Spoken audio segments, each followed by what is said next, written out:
Welcome friends, मैं राकेश शर्मा अपने channel एम्ब्रांस में आपका बहुत बहुत स्वागत करता हूं। दोस्तों 20 नवंबर 2020 को गुरु मकर राशि में प्रवेश करेंगे।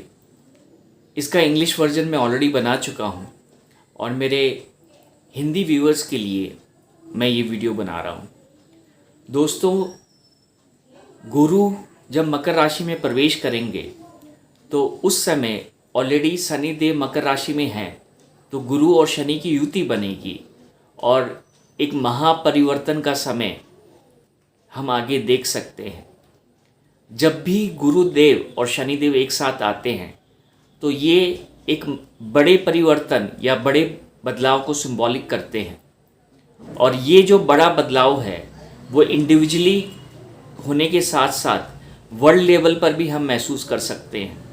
ये कुल मिला के एक ट्रांसफॉर्मेशन है और एक ऐसा ट्रांसफॉर्मेशन है जो हमारा फ्यूचर को डिसाइड करेगा आने वाले समय में। अगर आप साल 2020 को देखेंगे तो ये एक ऐसा साल रहा है जिसमें हर इंडिविजुअल किसी न किसी रूप से आहत हुआ है। अब तक उसने जो भी ज़िंदगी जी और साल 2020 में जो सर्कमस्टांसेस सिचुएशन हमारे साथ हुए या पैदा हुए, तो उसमें हमारा जो जीवन का प्रति जो नज़रिया था या जो सोच थी वो बिल्कुल बदल गई, और ये बदलाव बहुत ज़रूरी था। दोस्तों, प्रकृति के कुछ नियम होते हैं, कुछ कायदे होते हैं, और अगर हम उस प्रकृति के नियम को फॉलो नहीं करेंगे तो कहीं ना कहीं फिर प्रकृति खुद इंटरफेयर करती है, हमें उस बदलाव के लिए प्रेरित करती है। अगर हम चाहें या ना चाहें फिर वो हमारी बस की बात नहीं होती। गुरु एक काल पुरुष कुंडली में 9th घर को बिलोंग करता है और 12th हाउस को बिलोंग करता है, और जो 9वां घर होता है वो धर्म का होता है, भाग्य का होता है, हाई वैल्यूज़ का होता है, हाई विजडम का होता है, मेंटोर्स का होता है, भगवान का होता है, आपकी स्पिरिचुअलिटी क्या होता है। और 12th हाउस जो कि मीन राशि होती है वो सैक्रिफाइस का होता है। जो आपको मिला है उसमें से आप दुनिया को क्या दे सकते हैं, आइसोलेशन का होता है, आत्म मंथन का होता है। तो कुल मिला के गुरु जब मकर राशि में प्रवेश करेंगे और शनि के साथ युति बनेंगे तो फिर काल पुरुष कुंडली में जो 9th हाउस है और जो 12th हाउस है वो एक्टिवेट ऑटोमेटिकली होगा। और साथ ही साथ में क्योंकि गुरु मकर राशि में होंगे तो जो 10th हाउस है वो भी एक्टिवेट होगा। 10th हाउस क्या होता है? 10th हाउस बिलोंग करता है दुनिया को, पब्लिक को, वर्ल्ड इवेंट्स को, डायरेक्टर्स को, गवर्नमेंट को, पॉलिटिक्स को।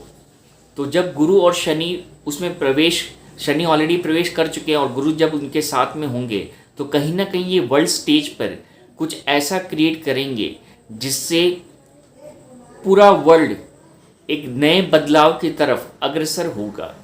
कभी कभी जो बदलाव होता है वो हम सहज ही स्वीकार कर लेते हैं, और कभी कभी हम उसको स्वीकार ना करें तो भी कुछ चीज़ें बदलनी ज़रूरी होती है।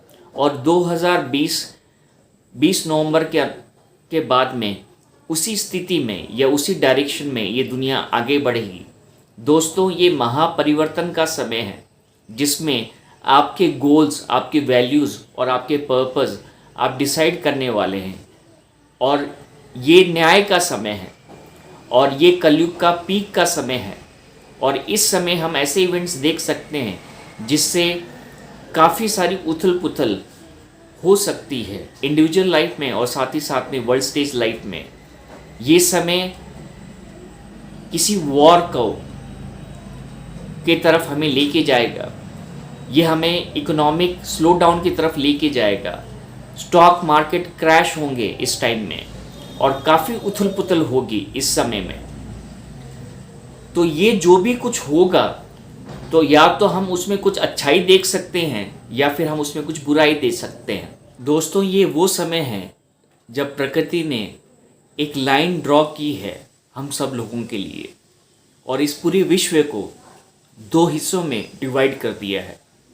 एक हिस्सा वो हिस्सा है जो ईश्वरीय है और दूसरा हिस्सा वो है जो शैतान का है, जो कलयुगी है। तो इस समय वो जो डिफ्रेंशिएशन है वो पीक स्टेज पर पहुंचेगा, और जो सफरिंग है और जहाँ पर उम्मीदें ख़त्म हो चुकी थी, जिन लोगों ने घुटने टेक चुके थे अपनी लाइफ से, उनके लिए जैसे कृष्ण अर्जुन के सारथी बन के उत्पन्न हुए थे, उसी तरह ईश्वर हम सब के सारथी बन के हमको दोबारा हमारे जीवन में खड़ा करेंगे। दोस्तों, ईश्वर की लीला बड़ी विचित्र होती है। हमें काफ़ी संघर्ष करना पड़ता है और काफ़ी कुछ सेक्रीफाइस करना पड़ता है, तब जाके हम उसकी लीला को समझ सकते हैं या हम उसको समझ सकते हैं। जानना अलग बात होती है और एक्सपीरियंस करना अलग बात होती है। और नवंबर 2020 के बाद में आप जानेंगे कम और एक्सपीरियंस ज़्यादा करेंगे कि वाकई में ईश्वर का खेल क्या होता है। दोस्तों, मैं चाहूँ तो इसके ऊपर 1 घंटा आपसे बात कर सकता हूँ, लेकिन मैं सिर्फ आपको यही बताना चाहता हूँ कि अब वो समय आपके जीवन में आ रहा है जब आप अपनी लाइफ के ट्रू पर्पस से एसोसिएट होंगे। और अब तक आप जिस गहरी नींद में सो रहे थे, उस गहरी नींद से जागेंगे और आपको पता चलेगा कि अब तक जो मैं देख रहा था वो सिर्फ एक स्वप्न था और हकीकत अब मेरे सामने उजागर होगी। दोस्तों, ये एक ऐसी ट्रांजिट है जो हमें एक ऐसी दिशा में लेके जाएगी जिस दिशा को हमने कभी भी ऑब्जर्व नहीं किया है, जिसको हमने कभी भी जाना नहीं है। कुछ ऐसी स्थितियां हमारे जीवन में उत्पन्न होंगी जो हमारे लिए बड़ी असामान्य होगी, जिसको कभी हम महसूस हमने नहीं किया होगा, और ऐसी सिचुएशन में हमारी लाइफ आगे बढ़ेगी। तो जो भी आपके साथ हो दोस्तों, उसमें एक चीज़ आप हमेशा याद रखें कि अब आपकी डेस्टिनी आप रूल नहीं कर रहे हैं, बल्कि आपकी डेस्टिनी या हम सब की डेस्टिनी वो ईश्वर रूल कर रहा है।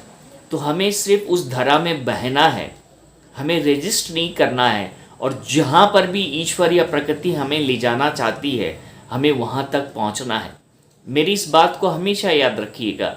अगर आपने अपनी ज़िंदगी में बड़ी सच्चाई के साथ जी है और छल कपट नहीं किया है, तो आने वाला समय आपका है। आप उस लाइन के अंदर हैं जिस लाइन की रक्षा स्वयं ईश्वर कर रहा है, और दूसरे लोग उस लाइन में होंगे जहाँ पर विनाश उनके लिए लिखित है। तो दोस्तों, उम्मीद करता हूँ कि इस पूरे वीडियो का जो अंडरलाइन मैसेज है, उस मैसेज को आप पकड़ें, क्योंकि वही एक चीज़ है, वही एक छोर है जिससे आप दूसरे छोर तक पहुंचने वाले हैं।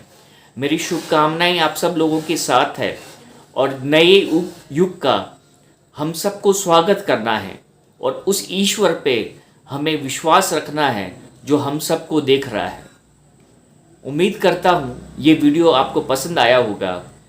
बहुत बहुत धन्यवाद दोस्तों, मेरे इस वीडियो को देखने के लिए बहुत बहुत धन्यवाद।